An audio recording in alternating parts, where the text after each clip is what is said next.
পরিস্থিতিটা এমন হয়েছিল যে আর্জেন্টিনার নামটাই বদলে গেছিল। আর্জেন্টিনার যারা রাইভাল ছিল তারা সবাই আর্জেন্টিনারে বলতো আর জিতে না। পরিস্থিতি এমনই ছিল, কারণ লিওনেল মেসিও একটা সময় জাতীয় দল সাইরা চলে গেছিল বারবার ডিফিট হওয়ার পর। কিন্তু কোপা একুশ এরপর থেকে পরিস্থিতি টোটালি বদলে যায়। কোপা একুশের ফাইনালটা হয়েছিল ব্রাজিলের সাথে। সেদিন আমি রাত 10:30টায় সিঙ্গেলি একাই একটা ঘরে খেলা দেখতেছিলাম। আসলে আমার কোনো দেখার ইচ্ছে ছিল না যে আর্জেন্টিনার ফাইনালটা দেখব, কিন্তু যখন ম্যাচ শুরু হয়ে যায় সবাই চলে গেলেও আমি যাই নাই। তো সেদিন থেকে আমি দুর্দান্ত রকমের আর্জেন্টিনাকে দেখতে পাই। ডি পলের লং একটা শট ছিল যেটাকে ডি মারিয়া গোলে রূপান্তরিত করে, এবং এই গোলটাই আর্জেন্টিনার সব কিছু বদলে দেয়। এরপর থেকে কোপা আমেরিকা 2021-এর পর থেকে প্রায় আর্জেন্টিনার 58টা আন্তর্জাতিক ম্যাচ হয়েছে। তার মধ্যে সম্ভবত মেবি 4টা ম্যাচে আর্জেন্টিনা পরাজয় বরণ করেছে, একটা সৌদি আরবের সাথে, উরুগুয়ের সাথে এবং কলম্বিয়ার সাথে। এরপর আর আর্জেন্টিনা পেছনে ফিরে তাকায়নি। আর্জেন্টিনার যে নামটা ছিল আর জিতে না, সেটা হয়ে গেছে কি আর হারে না। আর্জেন্টিনাকে কেউ হারাতে পারে না।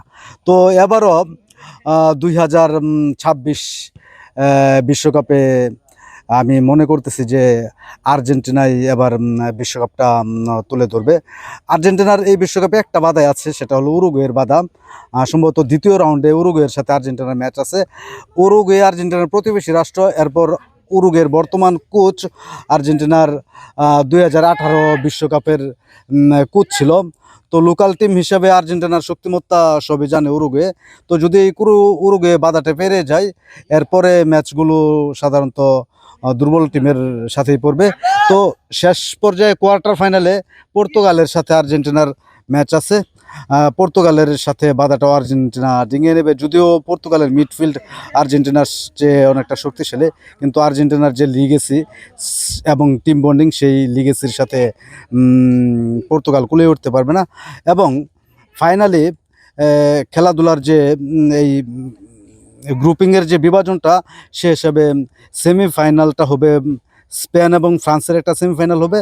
এবং স্বাভাবিকভাবে যদি আর্জেন্টিনা জিতে যায়, তাহলে আর্জেন্টিনার সেমিফাইনাল হবে ইংল্যান্ডের সাথে, এবং ইংল্যান্ডের সাথেও আর্জেন্টিনা জিতে যাবে। ওইদিকে ফ্রান্স এবং স্পেনের যে সেমিফাইনালটা হবে, সেই সেমিফাইনালে অবশ্যই ফ্রান্স হেরে যাবে স্পেনের সাথে। এবং ফাইনালটা হবে মূলত আর্জেন্টিনা এবং স্পেনের। আর্জেন্টিনা এবং স্পেনের ফাইনালে কে জিতবে? অবশ্যই আর্জেন্টিনা জিতবে। যদিও স্পেন শক্তিশালী টিম, কিন্তু আর্জেন্টিনা তিনবারের বিশ্বকাপ জয়ী এবং অনেকগুলো ফাইনাল খেলেছে, এবং আর্জেন্টিনার লিগেসি, সে হিসেবে স্পেনও আর্জেন্টিনার সাথেই পরাজিত হবে। সেই হিসেবে বলতেছি আমি যে আর্জেন্টিনাই এবার বিশ্বকাপ জিতবে। ধন্যবাদ সবাইকে।